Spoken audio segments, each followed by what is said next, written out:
बिस्मिल्लाहिर्रहमानिर्रहीम। अस्सलाम वालेकुम स्टूडेंट्स, मैं हूं हसान फरीद, आपका फिजिक्स टीचर।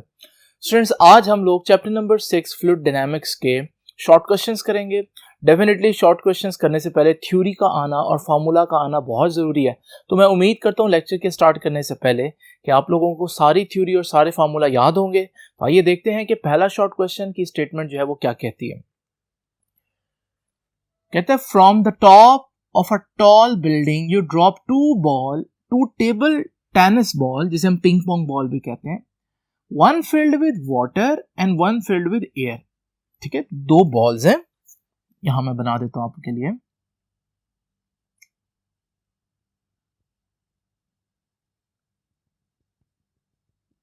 ये डॉट वाली जो है ये फिल्ड विद एयर है और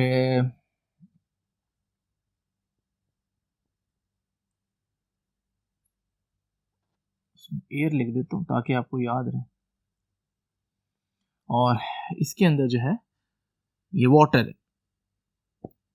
अच्छा, आपसे मैं अगर पूछूं दोनों में क्या फर्क होगा, ऊपर से तो दोनों एक जैसी नजर आएंगे, तो आप सबसे पहले मुझे यही जवाब देंगे कि सर जो वाटर से फिल्ड होगी उसका वेट जो है वो ज्यादा होगा।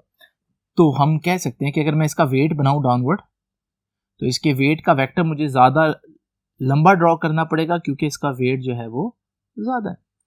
जबकि एयर वाली जो बॉल है वो हल्की होगी तो उसका वेट जो है वो कम होगा, तो उसके लिए मुझे छोटा वेक्टर ड्रॉ करना पड़ेगा।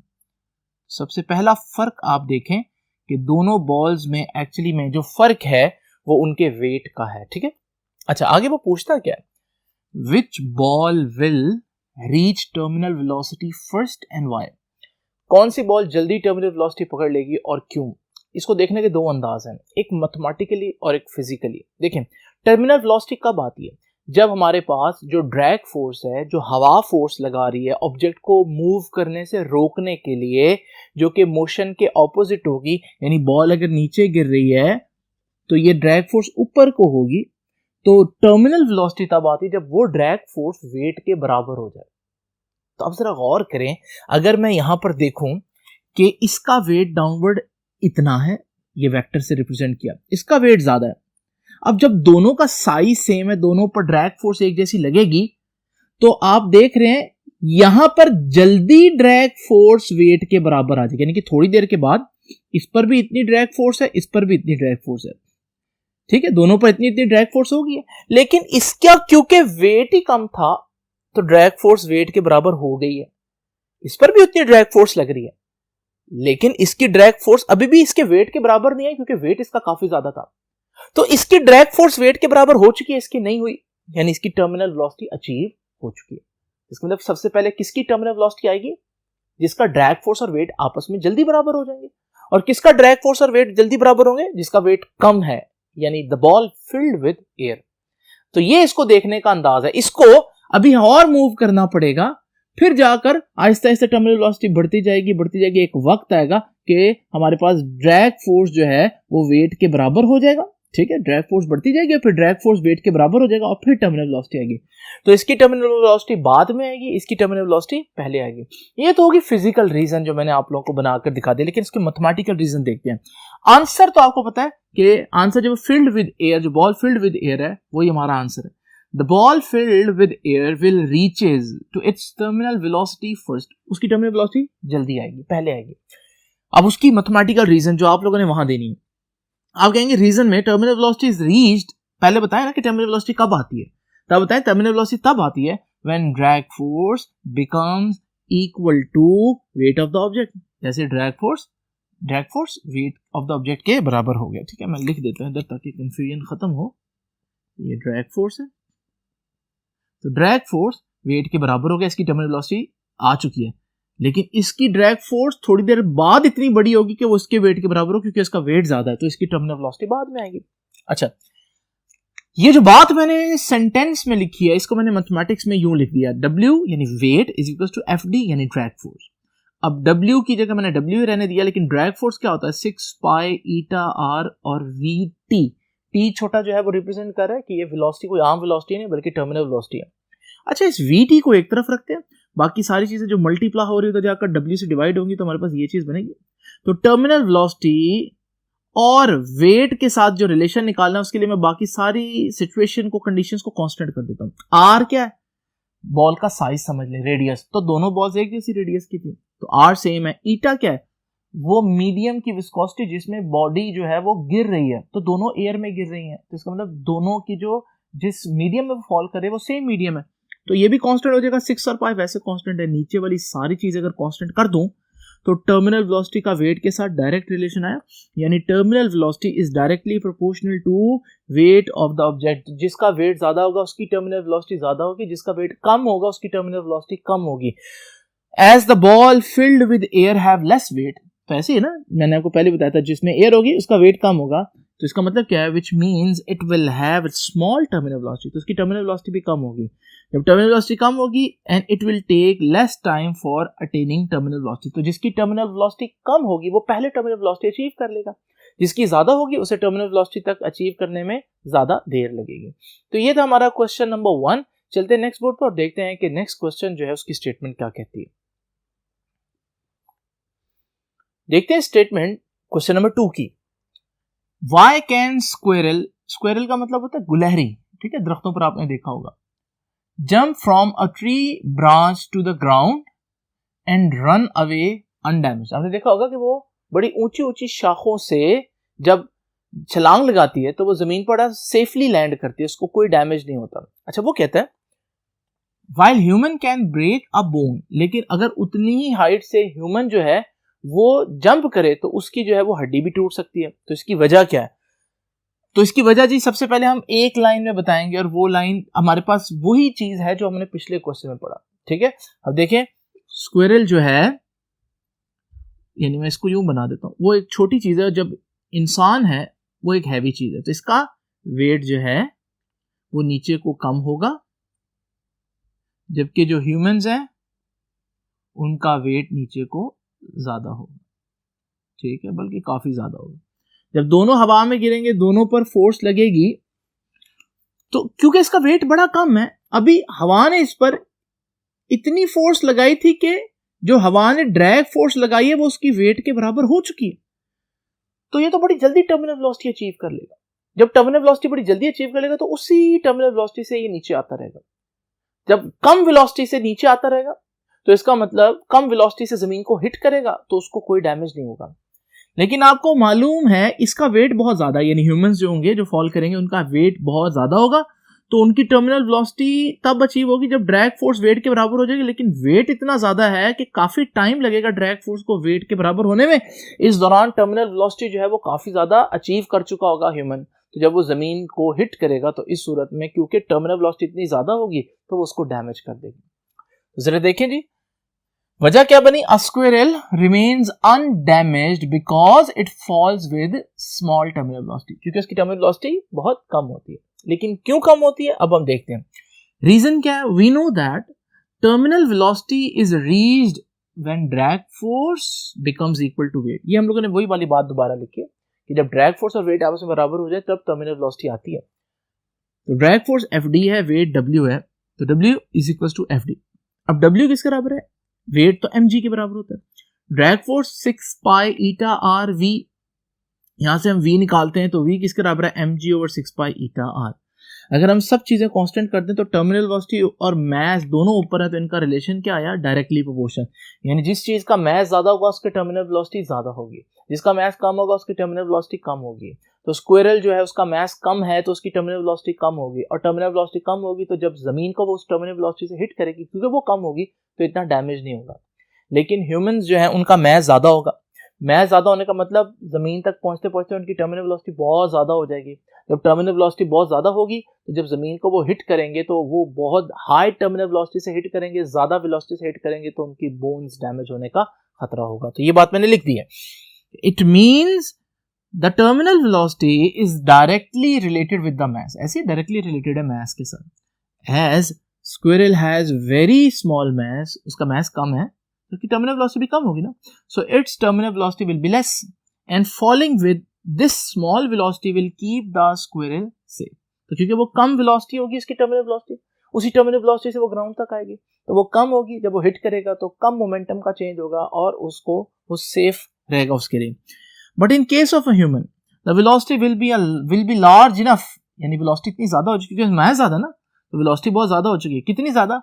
इन large enough to break the bones, इतनी ज्यादा कि इंपैक्ट इतना स्ट्रांग होगा कि उसकी बोन्स जो है वो टूट सकती है। तो चलते हैं नेक्स्ट क्वेश्चन पर और देखते हैं कि उसकी स्टेटमेंट क्या कहती है। स्टूडेंट्स, थर्ड क्वेश्चन की स्टेटमेंट पढ़ते हैं।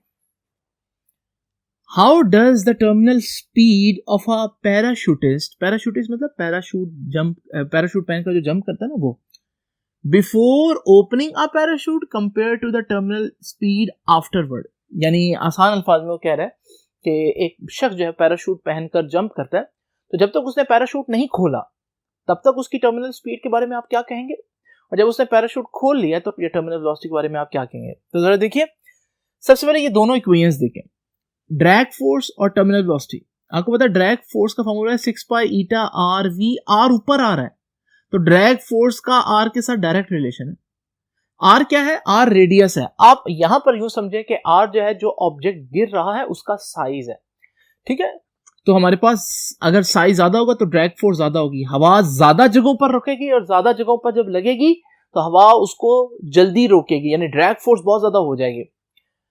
जबकि टर्मिनल वेलोसिटी का फॉर्मूला है mg/6 पाई ईटा आर, तो टर्मिनल वेलोसिटी का आर के साथ यानी साइज ऑफ द ऑब्जेक्ट के साथ इनवर्स रिलेशन आ रहा है, ठीक है ना। तो देख रहे हैं आप लोग, जिसका साइज ज्यादा होगा ऑब्जेक्ट का उसकी टर्मिनल वेलोसिटी कम होगी, वो कम टर्मिनल वेलोसिटी से जमीन की तरफ आएगा। तो अब ये यहां पर मैंने आप लोगों को जो बात बताई है इसको मैंने यहां पर लिख दिया है, ठीक है, कि किसकी टर्मिनल वेलोसिटी ज्यादा होगी, किसकी ड्रैग फोर्स ज्यादा होगी। This shows that dragging force depends upon the exposed surface area of the falling object. ये देखिए, ड्रैगिंग फोर्स आर पर डिपेंड कर रहा है ना। आर वैसे तो रेडियस है, लेकिन ये रिप्रेजेंट क्या कर रहा है भाई, किसी चीज का रेडियस बड़ा हो तो इसका मतलब ऑब्जेक्ट का साइज बड़ा होगा ना। तो हम कह सकते हैं ये साइज ऑफ ऑब्जेक्ट को रिप्रेजेंट कर रहा है, ठीक है। अगर मैं कहूं आर ज्यादा है तो आपके जहन में आना चाहिए कि ऑब्जेक्ट का साइज बड़ा है, ठीक है। तो हमारे पास ग्रेटर द एक्सपोज्ड एरिया यानी size of the body, greater will be the dragging force. जितना साइज ज्यादा होगा उतनी ड्रैगिंग फोर्स ज्यादा होगी। And smaller will be it's terminal velocity, लेकिन जितना साइज ज्यादा होगा उतनी टर्मिनल वेलोसिटी कम होगी। क्यों? क्योंकि इनवर्स रिलेशन है। तो ये दोनों के बारे में मैंने टर्मिनल वेलोसिटी के बारे में और ड्रैग फोर्स के बारे में आपके सामने लिख दिया, ठीक है। अब जरा देखिए केस वन में वो शख्स नीचे फॉल कर रहा है लेकिन उसने अभी जो पैराशूट है वो ओपन नहीं किया। इस सूरत में हमारे पास जो भी एरिया होगा वो सिर्फ उस शख्स का ही एरिया होगा, यानी हवा जिस जगह पर फोर्स लगा सकती है सिर्फ वो उस शख्स पर ही फोर्स लगा सकती है, उसके जिस्म पर फोर्स लगा सकती है। तो एरिया बहुत कम है क्योंकि वो सिर्फ शख्स अकेला है, ठीक है, और कोई चीज पैराशूट वगैरह उसने ओपन नहीं किया, तो हवा सिर्फ इसी से टकरा सकती है। तो एरिया कम होगा, साइज यानी कि कम होगा। अब जरा गौर करें, साइज कम का मतलब ड्रैग फोर्स कम होगी, लेकिन साइज कम का मतलब टर्मिनल वेलोसिटी ज्यादा होगी। तो यानी कि जब पैराशूट उसने ओपन नहीं किया तो उसकी टर्मिनल वेलोसिटी काफी ज्यादा होगी, ठीक है। तो जरा देखिए, so before opening a parachute as the area is small, ऐसे ही ना, एरिया कम है, so terminal velocity will be higher and it will fall towards ground with a large terminal velocity and there is a huge chance of damage। तो अगर उसकी terminal velocity ज्यादा होगी तो फिर जब वो जमीन की तरफ आ रहा होगा वो उस लार्ज टर्मिनल वेलोसिटी के साथ आ रहा होगा, ज्यादा टर्मिनल वेलोसिटी के साथ जब वो आ रहा होगा, और अगर उसी के साथ वो जमीन को हिट कर दे तो वो इतना ज्यादा इंपैक्ट स्ट्रांग होगा कि उसकी बोन्स डैमेज हो सकती है, उसकी डेथ का चांस भी है। तो ये सारी सिचुएशन मैंने एक्सप्लेन कर दी केस वन में, जब उसने पैराशूट ओपन नहीं किया। लेकिन जब वो पैराशूट ओपन करता है तो क्या होता है? सबसे पहला इफेक्ट देखें, जैसे उसने पैराशूट ओपन किया, पहले उसका अपना जिस्म था जिस पर हवा फोर्स लगाकर उसको रोकने की कोशिश करी थी, लेकिन जैसे इतना बड़ा पैराशूट उसने ओपन किया तो हवा इस पूरे पैराशूट पर हर जगह फोर्स लगाकर रोकने की कोशिश करेगी, यानी ड्रैग फोर्स बढ़ गई। हमारी इक्वेशन भी यही कहती है ना, जितना जिस्म का साइज बड़ा होगा उतना ड्रैग फोर्स ज्यादा हो जाएगी। अच्छा, जब जिस्म का साइज बड़ा हो जाएगा तो टर्मिनल वेलोसिटी कम होगी, यानी इसकी टर्मिनल वेलोसिटी जल्दी आ जाएगी। जब ये टर्मिनल वेलोसिटी इसकी कम होगी, जल्दी आ जाएगी, जो सपोज करें टर्मिनल वेलोसिटी है 5 मीटर पर सेकंड, तो अब ये 5 मीटर पर सेकंड से ही नीचे आता रहेगा। तो टर्मिनल वेलोसिटी 5 मीटर पर सेकंड से जब ये नीचे आता रहेगा, ये टर्मिनल वेलोसिटी इतनी कम है कि ये सेफली लैंड करेगा। और हम देखते हैं कि पैराशूट जो है पहनकर जो लोग जंप करते हैं वो बड़े बड़े पहाड़ों से जंप करते हैं लेकिन जमीन तक सेफली लैंड करते हैं। उसकी वजह यही है कि क्योंकि एरिया बहुत ज्यादा होता है पैराशूट का, तो हवा इतनी फोर्स लगाती है कि बड़ी जल्दी टर्मिनल वेलोसिटी अचीव हो जाती है। तो टर्मिनल वेलोसिटी बड़ी कम होगी, अब वो उसी टर्मिनल वेलोसिटी से नीचे आता रहेगा। तो जब वो नीचे पहुंचेगा कम टर्मिनल वेलोसिटी से अगर ग्राउंड को वो हिट भी करेगा तो कोई डैमेज नहीं होगा, ठीक है। But when he open the parachute suddenly the surface area becomes very large. The drag force increases sharply and the body quickly achieve a very small terminal velocity, small enough to land him safely on the ground. तो वो इतनी terminal velocity कम होगी कि वो ground पे safely land हो जाएगा। तो अब चलते हैं फर्स्ट बोर्ड पर और देखते हैं कि नेक्स्ट शॉर्ट क्वेश्चन क्या कहते हैं। स्टूडेंट्स आइए अब पढ़ते हैं क्वेश्चन नंबर 4 की स्टेटमेंट। वो कहते हैं you can squirt water over a greater distance by placing your thumb over the end of a garden hose. आप लोगों ने गमले को जब पानी दिया होगा तो आप लोगों ने देखा होगा कि जब उस पाइप से जिससे आप पानी दे रहे हैं उस पर आप अंगूठा रख दें तो जो बाकी पानी है वो बहुत ज्यादा स्पीड से निकलता है और बहुत दूर जाकर गिरता है। तो वो इसकी वजह पूछ रहा है कि ये किस तरह से होता है। तो देखें, सबसे पहले तो आप देखें कि जब हम थंब रखते हैं उसके एरिया पर तो होता क्या है। सपोज करें मैंने इतना हिस्सा जो है वो थंब से कवर कर दिया।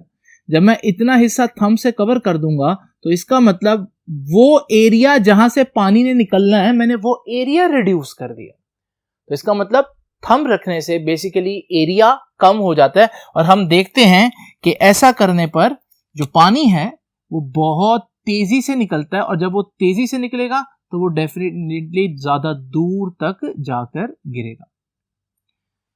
अब इसकी रीजन क्या है, इसकी मैथमेटिकल रीजन। सबसे पहले तो आप लोग बता दें कि इसकी मैथमेटिकल रीजन एक लाइन में, ये इक्वेशन ऑफ कॉन्टिन्यूटी की वजह से होता है जो कि हम लोगों ने पढ़ा भी है। तो यही बात हम लोगों ने वन लाइनर में दी है कि water squirts at a greater distance, ज्यादा दूर क्यों जाकर गिरता है, because of equation of continuity. ये इक्वेशन ऑफ कॉन्टिन्यूटी की वजह से होता है। अब इक्वेशन ऑफ कॉन्टिन्यूटी क्या कहती है, आपको मालूम है इक्वेशन ऑफ कॉन्टिन्यूटी कहती है कि A1V1 यानी product of area and speed is equal to A2V2 product of area and speed, यानी एरिया और स्पीड का जो प्रोडक्ट है वो हमेशा कांस्टेंट रहेगा। यहां से हम आसान अल्फाज में ये कह सकते हैं कि स्पीड और एरिया का इनवर्स रिलेशन होता है। ठीक है, स्पीड और एरिया का इनवर्स रिलेशन होता है, यानी अगर कहीं पर हम एरिया कम करेंगे तो स्पीड ज्यादा हो जाएगी। और यहां पर अगर आप गौर करें तो हम क्या कर रहे हैं, जब हम अंगूठे से कवर कर रहे हैं तो हम एरिया ही तो कम कर रहे हैं। तो जब एरिया कम होगा तो स्पीड ज्यादा हो जाएगी, तो लिक्विड ज्यादा स्पीड से निकलेगा। अब जब लिक्विड ज्यादा स्पीड से निकलेगा तो डेफिनेटली वो ज्यादा दूर जाकर गिरेगा, तो it will squirt at a greater distance. तो ये इक्वेशन ऑफ कॉन्टिन्यूटी से मैंने लिखा कि this clearly shows that by placing thumb one decreases the area, यानी जब आप थंब रखते हैं तो आप करते क्या है, आप पाइप का क्रॉस सेक्शनल एरिया डिक्रीज कर देते हैं, कम कर देते हैं। And according to equation of continuity, और इक्वेशन ऑफ कॉन्टिन्यूटी क्या कहती है, when area is decreased the liquid squirt with a large velocity, तो लिक्विड जो है वो ज्यादा स्पीड से निकलेगी और उसकी वजह ये इक्वेशन ऑफ कॉन्टिन्यूटी है जिसमें स्पीड और एरिया का आप देख रहे हैं इनवर्स रिलेशन है। That is why water squirts at a larger distance, तो जब वो ज्यादा स्पीड से निकलेगा तो डेफिनेटली ज्यादा दूर तक जाकर गिरेगा। जैसे आप किसी बॉल को ज्यादा स्पीड से फेंके तो वो ज्यादा डिस्टेंस पर जाकर गिरती है। तो ये था हमारे पास फोर्थ शॉर्ट क्वेश्चन। अब जरा देखते हैं कि फिफ्थ शॉर्ट क्वेश्चन की स्टेटमेंट क्या कहती है। स्टूडेंट्स, फिफ्थ शॉर्ट क्वेश्चन की स्टेटमेंट कहती है why does smoke rise faster in a chimney on a windy day. तो आप लोगों ने देखा होगा कि घरों के बाहर इस तरह की चिमनी लगी होती है जिससे जो स्मोक है वो बाहर आ रही होती है। अब वो कहता है कि जब कोई ऐसा दिन हो जब बहुत हवा चल रही हो, कोई विंडी डे हो, तो कहते हैं कि स्मोक बड़ी तेजी से बाहर निकल रही होती है। जब विंडी डे हो तो स्मोक बड़ी तेजी से बाहर निकल रही होती है। तो विंडी डे को रिप्रेजेंट करने के लिए मैंने ऊपर एरो बनाया है ताकि आपको पता चले कि स्पीड ऑफ एयर जो है वो बहुत ज्यादा है इधर को। ठीक है, तो उसकी वजह क्या होती है, पहले तो आप वन लाइन में इसका आंसर देंगे। उसकी वजह प्रेशर डिफरेंस बढ़ जाना होता है। जब प्रेशर डिफरेंस बढ़ जाता है चिमनी के अक्रॉस तो हमारे पास स्मोक बड़ी तेजी से बाहर आती है। तो the smoke rise faster in a chimney on a windy day due to difference in pressure inside the chimney and outside the chimney. अब विंडी डे पर ये प्रेशर का जो डिफरेंस है ये बढ़ क्यों जाता है, इसको हम एक्सप्लेन करते हैं। तो आप देखें, ये जो भी मैंने लास्ट शॉर्ट क्वेश्चन में आपको इक्वेशन ऑफ कॉन्टिन्यूटी का हवाला दिया, बिल्कुल वैसे ही यहां पर हमारे पास हम बर्नौली इक्वेशन का हवाला देंगे। देखिए हमारे पास स्पीड जो है वो ज्यादा है, विंडी डे पर स्पीड इज हाई। अब आप लोग को याद होगा, हम लोगों ने बर्नौलीज इक्वेशन में पढ़ा था, where the speed is high pressure will be low. तो इसका मतलब जब बहुत तेजी से हवा चिमनी के ऊपर से गुजरेगी तो चिमनी के ऊपर प्रेशर बहुत कम हो जाएगा। अच्छा, जब प्रेशर बहुत कम हो जाएगा, चिमनी के नीचे जो है वो प्रेशर ज्यादा रहेगा, तो डिफरेंस बढ़ जाएगा, जो प्रेशर का डिफरेंस है, जिसकी वजह से स्मोक को हाई प्रेशर से लो प्रेशर यानी बॉटम से टॉप की तरफ एक बड़ी ज्यादा फोर्स लगेगी और वो बड़ी तेजी से बाहर आ जाएगी। When the wind passes over the chimney, ठीक है, जब विंड जो है वो चिमनी के ऊपर से गुजरेगी, लेकिन विंडी डे है तो बड़ी हाई स्पीड से गुजरेगी, with high speed, then according to Bernoulli's effect where the speed is high pressure will be low. ये तो हम लोगों को मालूम है, जब स्पीड ज्यादा होगी तो प्रेशर कम होगा। सो अ लो प्रेशर रीजन, क्योंकि ऊपर हाई स्पीड है तो फिर ऊपर प्रेशर बहुत कम हो जाएगा, so a low pressure region is formed at the top of the chimney, whereas the pressure at the bottom is still high. तो नीचे वैसे ही प्रेशर हाई रहेगा, ऊपर प्रेशर बहुत कम हो जाएगा। आपको मालूम है दुनिया की हर चीज हाई से लो चलती है, तो यहाँ पर भी हाई प्रेशर से लो प्रेशर उसको एक फोर्स लगेगा और वो ऊपर को स्मोक उठेगा। Hence the smoke is forced from high pressure to low pressure, that is smoke is forced upward. तो जितना ज्यादा विंड होगी उतना स्मोक जो है वो ज्यादा तेजी से चिमनी में ऊपर को राइज करेगा। तो स्टूडेंट्स, यहाँ आपके हाफ शॉर्ट क्वेश्चंस कंप्लीट होते हैं। जो नेक्स्ट 5 शॉर्ट क्वेश्चंस हैं वो हम लोग डिस्कस करेंगे इंशाल्लाह नेक्स्ट लेक्चर में। तब तक के लिए अल्लाह हाफिज।